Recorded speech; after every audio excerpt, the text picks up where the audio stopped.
Hello everyone, my name is Dharmendra Gaur. Welcome to our YouTube channel learn English with Dharmendra sir. Friends, आज का जो topic है वो है हमारा कुड। अब कुड के बारे में समझते हैं। ये क्या है? कैन की सेकंड फॉर्म है। लास्ट वीडियो जो हमने अपलोड किया था यूट्यूब पे वो कैन का ही अपलोड किया है। अगर आपने वो वीडियो नहीं देखा है तो आप जाकर देख सकते हैं, आई बटन पे आपको लिंक मिल जाएगा। देखिए, कैन का मतलब होता है जैसे प्रेजेंट में सकता है, सकती है, सकते हैं, ऐसी कुड का मतलब होता है सकता था, सकती थी या सकते थे, इस तरीके से। अब देखते हैं इसका एक एक करके कि कुड को हम कहां कहां पर यूज करते हैं और समझते हैं एग्जाम्पल के साथ। चलिए आगे बढ़ते हैं।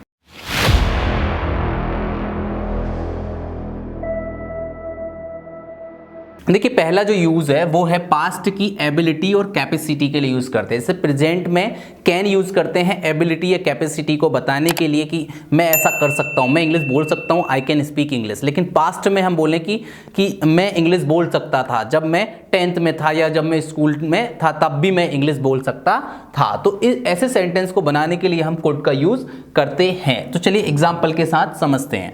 जब मैं स्कूल में था मैं बिना रुके अंग्रेजी बोल सकता था। तो When I was in school, I could speak English fluently. 2 साल पहले तक मैं बिना चश्मे के पढ़ सकता था। तो I could read without glasses until 2 years ago. और एग्जाम्पल समझते हैं। जब मैं युवावस्था में था मैं तेज दौड़ सकता था। तो When I was younger, I could run very fast. जब वह 3 साल का था तब वह पढ़ सकता था। तो He could read when he was 3 years old. मैं घुड़सवारी कर सकता था जब मैं जवान था लेकिन अब नहीं। तो I could ride a horse when I was younger. But now I can't. यहाँ पर पास्ट की बात हो रही है तो कुड यूज हुआ है। यहाँ पर प्रेजेंट की बात हो रही है कि लेकिन अब नहीं कर सकता, तो now I can't, can not की शॉर्ट फॉर्म कांट यूज हुई है। अब देखेंगे हम नेगेटिव सेंटेंस। नेगेटिव सेंटेंस हम कुड नॉट का मतलब हम कोई काम नहीं कर सके, मैं आपसे नहीं मिल सका, मैं उसे कॉल नहीं कर सका। तो नहीं सका, नहीं सके या नहीं सकी, इस तरीके से हिंदी सेंटेंस में आ जाए तो कुड नॉट का यूज करते हैं। कुड नॉट की शॉर्ट फॉर्म आप कुडंट भी यूज कर सकते हैं। जैसे कि मैं निश्चय नहीं कर सका तो आई कुड नॉट डिसाइड। हम समय पर नहीं पहुंच सके तो we could not reach on time. मैं ना नहीं कह सका, I could not say no. वह मेरी सवाल का जवाब नहीं दे सका, he could not answer my question. मैं अंग्रेजी नहीं बोल सका, I could not speak English. अब देखिए एक और यूज है कुड का। कुड का हम पोलाइट रिक्वेस्ट के लिए यूज करते हैं, लेकिन प्रेजेंट में, मतलब वर्तमान में। पास्ट की एबिलिटी और कैपेसिटी के लिए यूज करते हैं, लेकिन कुड को हम इंटरोगेटिव सेंटेंस के लिए, पोलाइट रिक्वेस्ट के लिए यूज करते हैं। कि जैसे कि क्या आप मुझे पेन दे सकते हैं, तो ऐसे हम रिक्वेस्ट करें किसी से तो हम कुड का यूज कर सकते हैं। जैसे कि क्या मैं आपका बाथरूम उपयोग कर सकता हूं, तो could I use your rest room.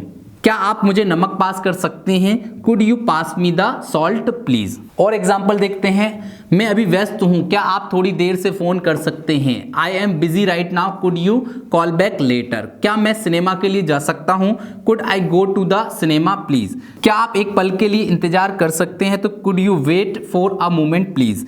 क्या आप मुझे 100 रुपए उधार दे सकते हैं, could you lend me 100 rupees. अब नेक्स्ट यूज है हमारा पॉसिबिलिटी, संभावना के लिए। यहां पर लेस पॉसिबिलिटी के लिए आप कुड का भी यूज कर सकते हैं। जैसे कि वह घर पर हो सकता है तो he could be at home.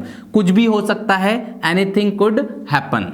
देखिए एक और यूज है, नरेशन में भी इसका यूज होता है। अगर हम प्रेजेंट में बात करें, जब दो लोग आपस में आमने सामने, डायरेक्ट नरेशन की हम बात करें तो दो लोग जब आपस में बात करते हैं तो कैन का यूज करते हैं। कि जैसे कि मैं ये कर सकता हूं, तो जैसे मैं इंग्लिश बोल सकता हूं, आई कैन स्पीक इंग्लिश यहां पर। लेकिन यही सेंटेंस जब हम बाद में कोई और रिपीट करें किसी और को, तो वो इनडायरेक्ट सेंटेंस होते हैं। इनडायरेक्ट सेंटेंस में कैन की जगह पे क्या आता है, कुड। जैसे कि he said I can speak English. जब इसको इनडायरेक्ट नरेशन में करेंगे तो he said that, invert comma की जगह पे हम दैट लगाते हैं, ठीक है। और आई की जगह पे, अब आई तो उसने डायरेक्ट नरेशन में खुद के लिए यूज किया, लेकिन जब वो खुद नहीं बोल रहा, कोई और उसकी जगह पे बोल रहा है, तो जो आई फर्स्ट पर्सन जो होता है वो रिपोर्टिंग स्पीच के सब्जेक्ट के अकॉर्डिंग चेंज होता है। तो यहाँ पे ही आ जाएगा और कैन की जगह पे क्या यूज हो जाएगा, कुड स्पीक इंग्लिश। अगर आपको ये नरेशन की सेंटेंस समझ में नहीं आए हैं तो हमारे यूट्यूब चैनल पर नरेशन की भी वीडियोज अपलोड कर रखी हैं, आप उन्हें जाकर वॉच कर सकते हैं।